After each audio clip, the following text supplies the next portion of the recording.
Hi, everyone. Thank you for joining me today. My name is Becca McGuire, and I'm an outreach specialist with the Women's and Children's Alliance. I'm here today to present our Break the Cycle presentation on domestic abuse. Here's our agenda for what we'll be covering today, but before we begin, I'd like to go over some general agreements. First, we recognize that our topic and issue area that we cover can be tough for some because we know that this issue has affected a lot of people.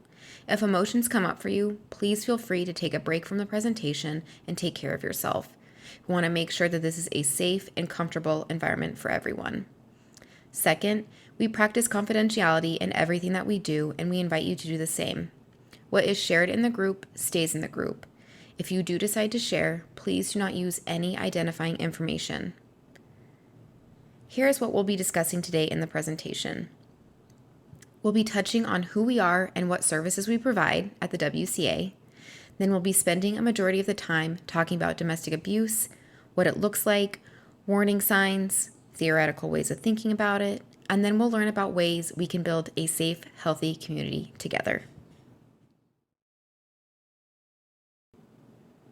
So we are the WCA, or the Women's and Children's Alliance, and we are located in downtown Boise. Our mission is to provide safety, healing, and freedom from domestic abuse and sexual assault.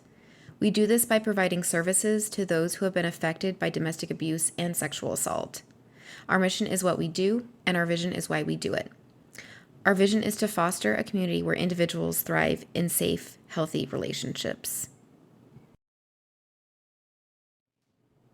What do we know nationally and locally in Idaho about this issue? Nationally, we know that 1 in 3 women and 1 in 4 men have experienced rape, physical violence, and/or stalking by an intimate partner. Nearly half of both men and women in the U.S. have experienced psychological aggression, which is also known as mental abuse or verbal abuse, by an intimate partner in their lifetime. You come in contact with people every day that have been impacted by this issue, whether or not they've disclosed anything to you. And lastly, I want to talk to you about our own community here in Boise and Ada County. People tend to think this really isn't a big issue or that it doesn't happen here in our community, but we know that's not the case. In 2019, there were 5,289 911 calls related to domestic abuse, sexual assault, and child abuse. This number has also remained consistent over the past few years, and it means that there's an average of 14 calls for domestic abuse per day, and that number's just in Ada County. And another thing to add is that 911 is usually called when things have severely escalated, and it's usually not the first instance of abuse. What comes to mind when you hear domestic abuse? If you'd like, please take a moment to pause and discuss what comes to mind when you hear the term domestic abuse.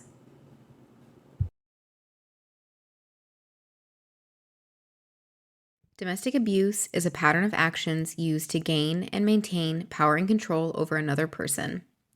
Abuse can happen between any two people, regardless of age, race, sexual orientation, religion, educational level, income level, or gender. Abuse does not discriminate, and unfortunately, it can affect anyone.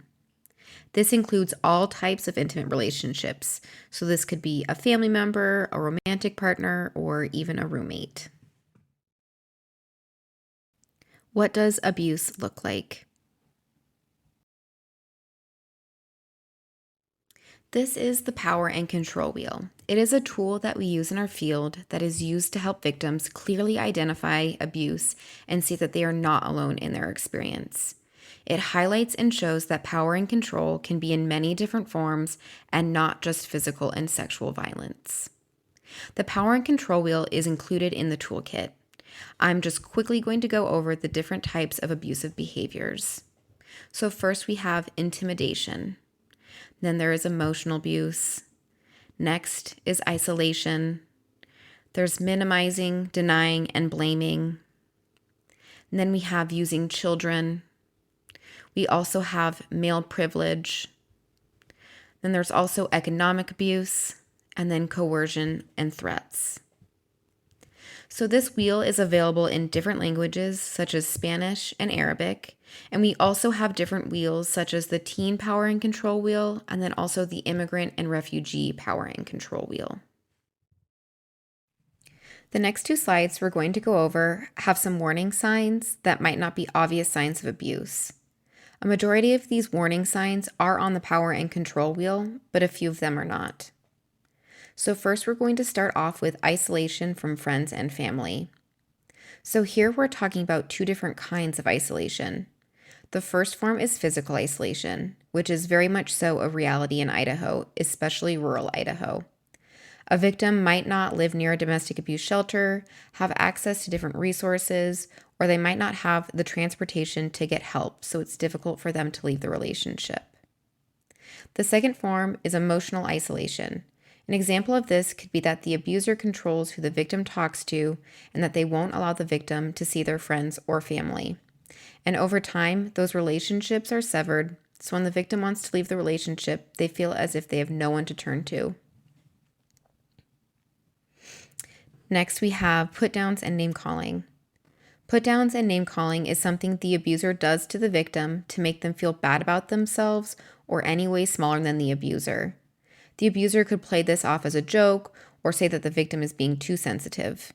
This is anything the abuser knows that they can say that will make the victim feel bad. Threatening suicide or self-harm.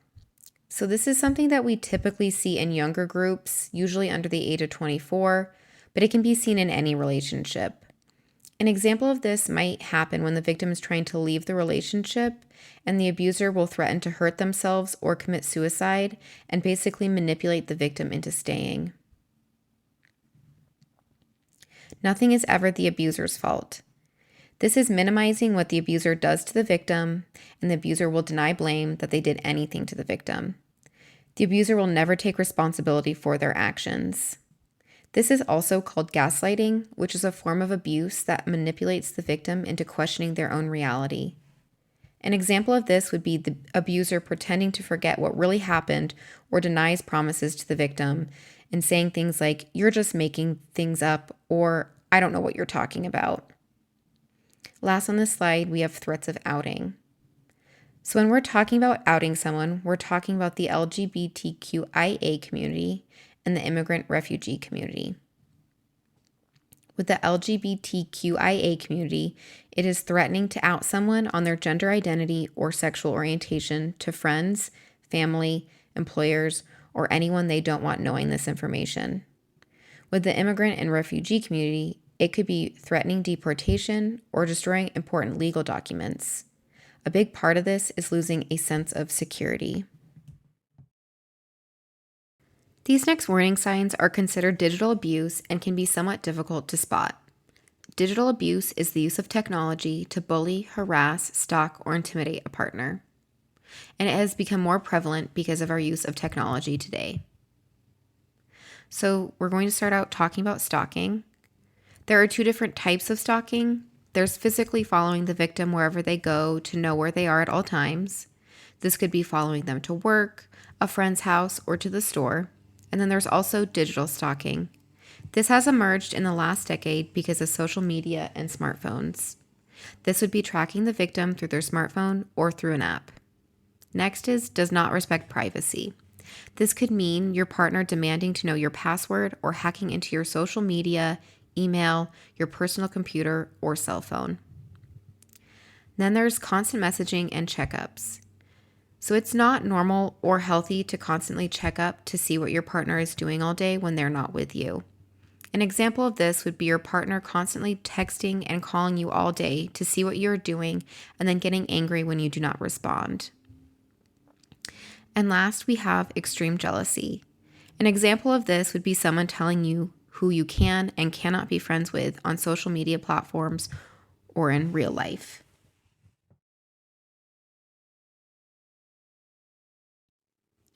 Now that we've covered what these relationships look like, I want to go into how they get there. This is a theory-based tool called the cycle of violence, and it shows the pattern of abuse. It is not intended to be a roadmap or definitive of all abusive relationships. The cycle of violence starts out at the calm phase. At first, this is called the honeymoon stage. This is where you fall in love. It might be fast moving, but you start to develop trust and are able to really establish the relationship. It's important to note that there needs to be trust established prior to abuse. And during the calm stage, there might be some bouts of emotional and verbal abuse happening. But eventually, the calm phase turns into the tension building phase. Abuse starts to emerge. The victim feels like they're walking on eggshells, tension's building, fear starts to build. This is then followed by an explosion. There will be an intense episode of abuse. It could be physical or sexual abuse, but it could also be severe emotional and verbal abuse. The explosion is then followed by the I'm sorry phase. The abuser will apologize to the victim for the harm they caused in the explosion. Promises will be made like, I'll go to therapy or I'll go to anger management, I'll work on this. The abuser will show over-the-top kindness to the victim, and there might be some extravagant gift giving. Eventually, the victim will accept the apology and hope that they follow through with their promises. But that is not the case in an abusive relationship. Unfortunately, the cycle starts all over again. And something we do see in abusive relationships as they progress is that there are two phases that stop. The first phase that stops is the I'm sorry phase, and the second phase that stops is the calm phase. The 4-phase cycle becomes only 2 phases, and it goes back and forth from tension building and explosions. Also, as the relationship progresses, the episodes of violence become more frequent and severe. Why do individuals stay? There are many different barriers to leaving an abusive relationship. We are going to go over just a few of those barriers. First, we have love and hope. I talked about this a little earlier with the cycle of violence. Love and trust have already been established when the cycle of abuse begins. The victim might stay because they love their partner and hope that the current situation will change and go back to how the relationship used to be. The next barrier is fear. The threats the abuser makes toward a victim can be very scary and real, since they do know them best. Those threats might be life-threatening, and they might be scared to leave the relationship. If they do leave, those threats could become very real and things could escalate. Something we do know is that when someone tries to leave a domestic abuse situation, the threat of violence increases dramatically in the 2 weeks after that person leaves the relationship. Next, we have children. One might consider staying together for the children because they think it is bad to leave the other parent, or they want stability for their child in a 2-parent household. This could also be a difficult decision if the partner who is being abused does not have the financial means to support the child and does not want to leave the child with the abuser. Next is financial reasons. So this is a really big barrier to why individuals stay. We know that financial abuse is in over 90% of domestic abuse situations, so it might be difficult to leave a relationship because your partner didn't allow you to get or keep a job, or you share an account with your partner and they monitor, so you're unable to save money to leave the relationship. Religious or cultural reasons. Depending on your religious background or culture, there might be guilt associated with divorcing or leaving the abusive partner based on traditional gender roles that are believed. Another aspect might be that they are really involved with their religious community, and so it might be difficult for them to leave that community behind. And then there are language and immigration barriers as well. These two things go hand in hand. In the US, if you do not speak English, it might be very difficult for you to seek domestic abuse services or to navigate your way around the court process, like filing for a protection order or divorce. You then have the added layer with immigration issues. If the victim is not a US citizen, they might fear that their immigration status will be affected if they report the abuse. A better question we want to ask is, why do abusers abuse? Before we continue on, I want to make sure that it is clear that abuse is never the victim's fault. Abuse is not okay and is never justified. We want to make sure that all victims of domestic abuse and sexual violence are supported and believed. Abuse happens because abusers make the conscious decision to abuse. It stems from beliefs, attitudes, and values. It is a learned behavior, and it's important to point out that this is something the abuser does have control over. It does not stem from emotions, feelings, or other external factors such as losing a job, depression, or other life circumstances. Abuse is a choice that is made. An important thing to point out is that alcohol and drugs do not cause abuse. The conditions and beliefs that it is okay to hurt someone already exist in that person's mind before they are under the influence of drugs or alcohol. Sometimes drugs or alcohol escalate the abuse, but it does not cause the abuse.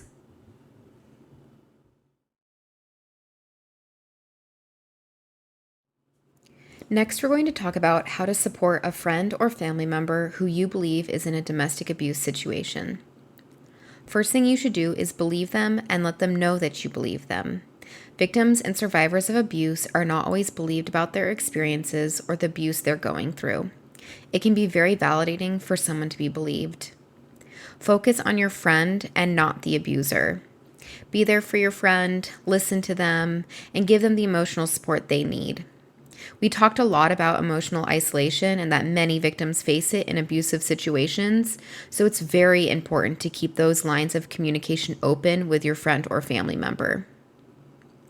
Next, listen to your friend and let them make their own decisions about their situation.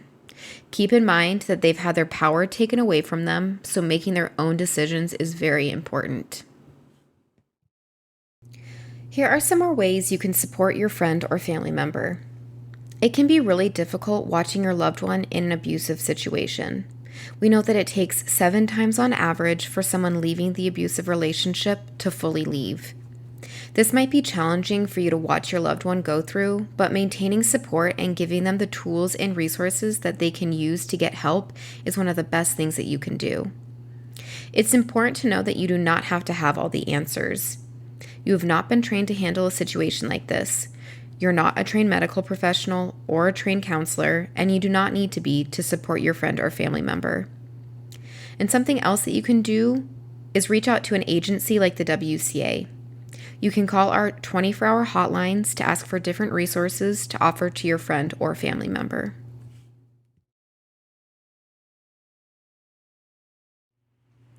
If throughout this presentation you're finding that some of the signs we've been talking about have resonated with you, know that there are many resources out there to get help, the WCA being just one of those resources that are available.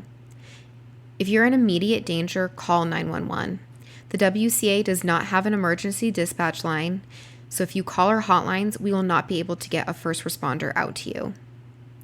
At the WCA, all of our services are completely confidential and free.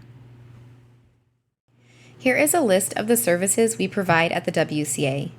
I'm first going to go over our safety services. First, we have our 2 confidential 24-hour hotlines that are answered by our trained client advocates. One hotline is for domestic abuse, and the other hotline is for sexual assault. Anyone can call those numbers at any time if they or someone they know needs help. Next, we have our 2 secure shelters. Both our emergency and transitional shelters are 120 days and are in confidential locations with round-the-clock staff assistance. The shelters have private rooms and common living facilities for women and children who are fleeing domestic abuse and sexual assault. Safety planning is also another service we offer. This is a one-on-one meeting with trained WCA personnel. It's an individualized safety plan depending on a person's situation. An example of that might be that if a physical altercation happens, to try to stay out of the bathroom or kitchen because they have the most hard surfaces and sharp objects in them. Another aspect of that plan could be to pack an overnight bag and leave it with someone you trust, with 1 to 2 days of clothes, a small amount of cash, and any important documents you might need. Next is court advocacy. Our trained court advocates help with filling out petitions, provide an educational orientation on the protection order process, and offer support during the court process. Additional services include court accompaniment to civil or criminal proceedings and legal referrals. Next, I'm going to talk to you about our healing services. We have master level therapists that provide therapy services to adult and child victims of emotional and physical abuse, rape, and sexual assault. Men, women, and children can access these services. We also have 2 support groups that meet weekly. We have Circle of Support on Tuesday evenings for survivors of sexual assault and WRAP Support Group for survivors of domestic abuse, which is on Wednesday evenings. These groups are free and open to adult female survivors. They're also open to the public, so you do not need to be a residential client of the WCA to come to the support groups. With our freedom services, we have case management, financial empowerment, and life skills classes. All of these services help our clients become as successful as possible when they leave the shelter. Our case managers assist clients in setting and meeting needs and goals such as housing and employment. They work one-on-one with clients to identify their strengths and barriers in order to develop a plan to achieve their goals. Our financial empowerment course provides participants with the resources and coaching necessary to gain economic independence. Our financial empowerment manager also has workshops for teens that teaches them skills on how to save for college, how to establish credit, and planning for bills and living expenses after high school. Our life skills classes are only offered to residential clients that are staying at our shelter. It's an educational group that meets weekly to discuss topics such as wellness, nutrition, job interviewing, finances, budgeting, and more.